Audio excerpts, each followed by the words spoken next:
Hi. Well, today we're going to read a book. This first one's for Jaden. It's called Tip the Mouse Doesn't Want to Sleep. Let's see.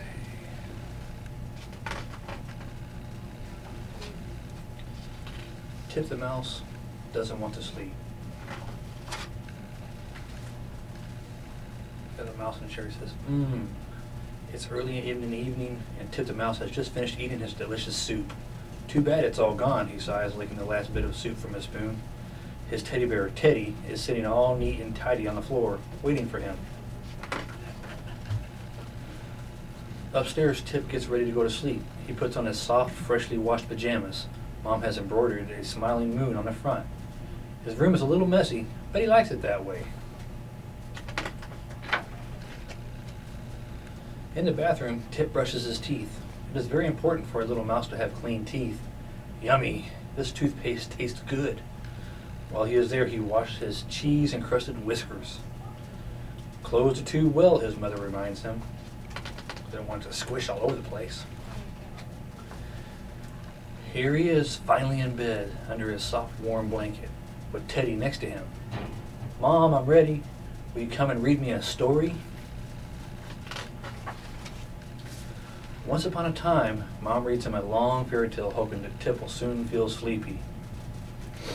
But at the end, it's Mom who yawns, while Tip the Mouse is excited. He wants to know more about that story. Then, what happened next? What happened to the cat? He wasn't really a bad cat, was he? Sleep now, Tip. It's really very late. Mwah! His mother kisses him goodnight and leaves. But Tip isn't sleepy at all, and soon he gets up, dragging his teddy bear with him. Come, Teddy, let's go find Mom. Tip's parents are in bed already. His father is sleepy because he has got to get up very early, while his mother is reading a book. Mommy, I'm thirsty. Can you give me something to drink? Teddy's thirsty too.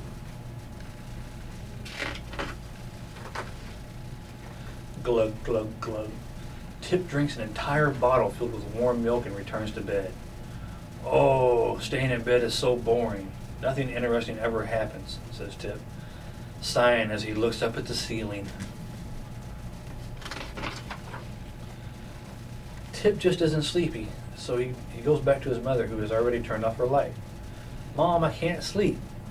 Will you tell me another story? Shh. Speak softly, Tip, so we don't wake up Dad, says his mother. Mom, I don't want to go back to sleep. It's a waste of time. Mom gets up with a yawn, picks Tim up, and takes him in front of the window. You see, Tip, it's dark at night, and everybody sleeps. Even the sun, the flowers, and the little animals in the forest sleep. The night was invented just for resting and for waking up fresh and happy again in the morning. Tip the Mouse finally falls asleep and begins to dream. Tip dreams he is jumping with Teddy on a huge slice of cheese in a room full of toys and many delicious things to eat. It's a wonderful dream that lasts until morning. Yippee! Good morning, Tip says, having woken up in a good mood. He is well rested and full of energy. Hurry, let's get up. It's time to go to the nursery school. I have to tell my friends all about my wonderful dream. That's the end. On the back it says, good night, Tip the Mouse. It's time to go to sleep and to dream a wonderful dream. This one's for Jaden. Alright, now it's Jacob's turn. What do we got for Jacob over here? Sleepy Little Owl. This one's for Jacob. Let's see.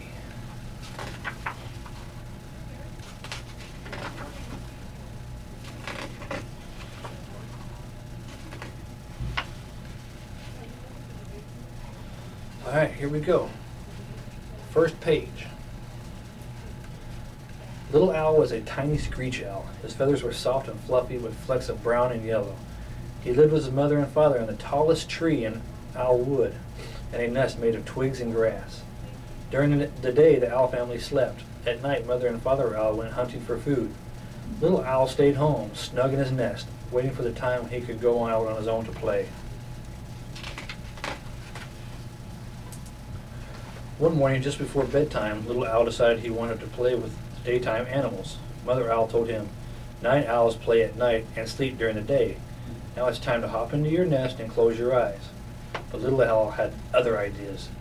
He tucked his head under his wing with one eye open. He listened and waited.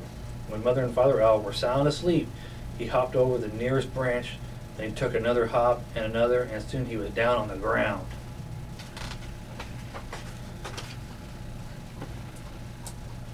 The green grass made a soft carpet for little Al. He jumped and hopped about, looking for friends who were wide awake and ready to play.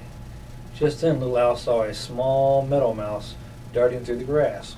Little Mouse was frightened when she saw the little owl. She knew that owls hunted at night, but she had never met one during the day. "It's my bedtime," cried the little mouse, running into the woods. "You won't catch me." "I'm not trying to catch you," little Owl screeched to her. But little Mouse had disappeared. Before he knew it, little Owl was getting sleepy. He had never been awake in the daytime, and the bright light was hurting his eyes.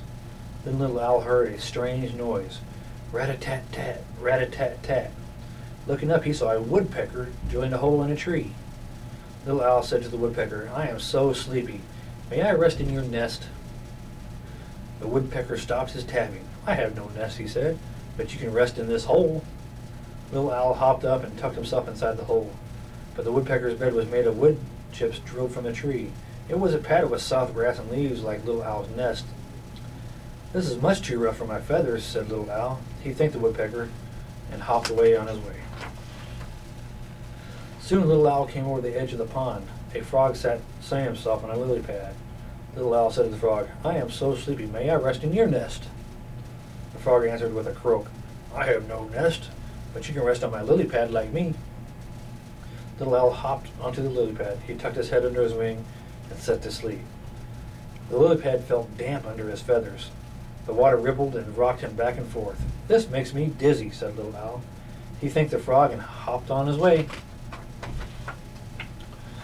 Soon little Owl met a chipmunk. He yawned and said, "I am so sleepy. May I rest in your nest?" "I have no nest," said the chipmunk, "but you may sleep in my burrow underground." Little Owl squeezed himself into the chipmunk's hole. He closed his eyes and tried to sleep. All around him there were piles of acorns, nuts, and seeds from the chipmunk to eat. "It's too crowded in here," said little Owl. He thanked the chipmunk and hopped on his way. Little Owl was lost. Nothing looked familiar to him. The daytime animals were friendly, but he couldn't stay awake to play with them. He longed to be in his cozy nest of grass and leaves next to Mother and Father Owl. "If only I could find my way home," he cried. Little Owl hopped along until he bumped into a tree stump. He was so tired he could not go any farther. He found a soft bed of moss and tried to rest and fell off sound asleep. Little Owl slept the whole afternoon and dreamed of home. When evening came, Mother Owl and Father Owl woke up. They stretched and yawned and looked all around them for Little Owl, but Little Owl was missing. Father and Mother Owl flew off at once to search the woods. Down below, a mole was climbing out of his hole in the ground.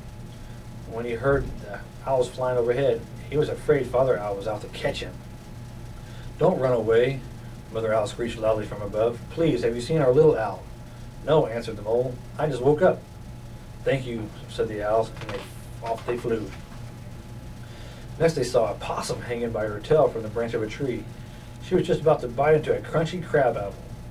Mother Owl and Father Owl called to her, "Please, have you seen our little owl?" "No," said the possum. "I've been asleep. All I can see from here is crab apples." "She's no help," Father Owl whispered to our Mother Owl.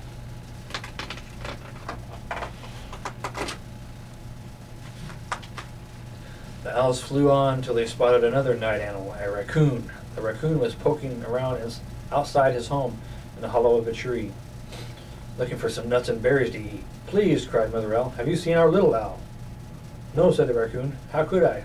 I've been sound asleep all day." Now Mother Owl was really worried. "Wait," she said to Father Owl.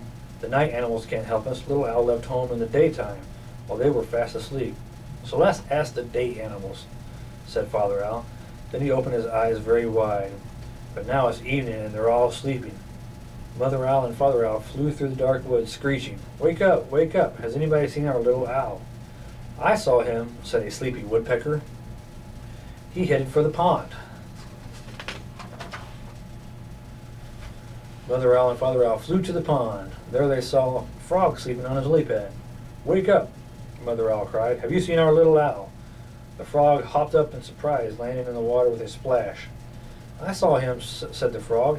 "He headed for the willows." Mother Owl and Father Owl sped over to the willows, calling, "Wake up! Wake up! Has anybody seen our little owl?" The chipmunk peeked out of his hole in the ground. "I saw him," he said, with a yawn. "He headed for the meadow." Mother Owl and Father Owl flew off, looking down with their sharp, nighttime eyes. Finally they spotted a tiny shape nestled in a bed of moss next to the tree stump. It was Little Owl. He was fast asleep. Mother Owl and Father Owl swooped down and hugged Little Owl. Little Owl hopped onto his Father Owl's back, and all three of them flew home to their nest of grass and leaves high up in the tallest tree in the forest. "What an adventure," Mother Owl said to Little Owl. "Did you make new daytime friends?" "I tried," said Little Owl, "but I couldn't keep my eyes open. Pretty soon night settled in over Owl Wood. Moonlight spread over the treetops. Stars came along in the sky. All the day animals were found sound asleep, but not Little Owl. He was wide awake, and now he knew that daytime was his time to play. Oh, nighttime was his time to play." The end. There's some stuff in the back you can read. Since you're such a good reader, you can read this stuff down the back. It tells you some stuff. All right. So that one was for Jacob. All right. So I'm getting ready to go back to Iraq now. You guys just dropped me off at the airport not too long ago, and you went home.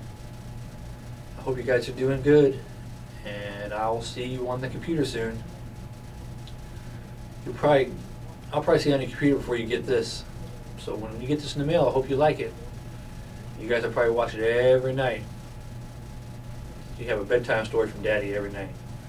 It'll be the same book, but you should get these books in the mail too. All right? I love you guys, and you be good for Mommy. And I know you only got well, by the time you get this, you're probably out of school already, so you'll be on summer break. So I hope you're good for Mommy all summer long. You can listen to her and you keep your rooms clean, okay? And I love you, and you guys are big and strong and fast and smart and special. And I can't wait to see you again. And you guys are doing good on your bicycles. Little Jaden, I hope you're still practicing with no training wheels. You did such a good job. Now you can ride a bike with no training wheels, just like Jacob. And you and Jacob can ride around the parking lot together and get better and better and better. And when Daddy comes home, we can take our bikes places. All of us can just take our bikes places and go for long rides. We'll take a backpack with us with food and water, and we can just go for long bike rides.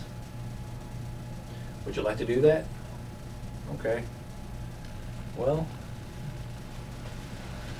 I love you, and I'm going to turn this off. I got to go catch another plane. But I wanted to take this time to give you a bedtime story. All right.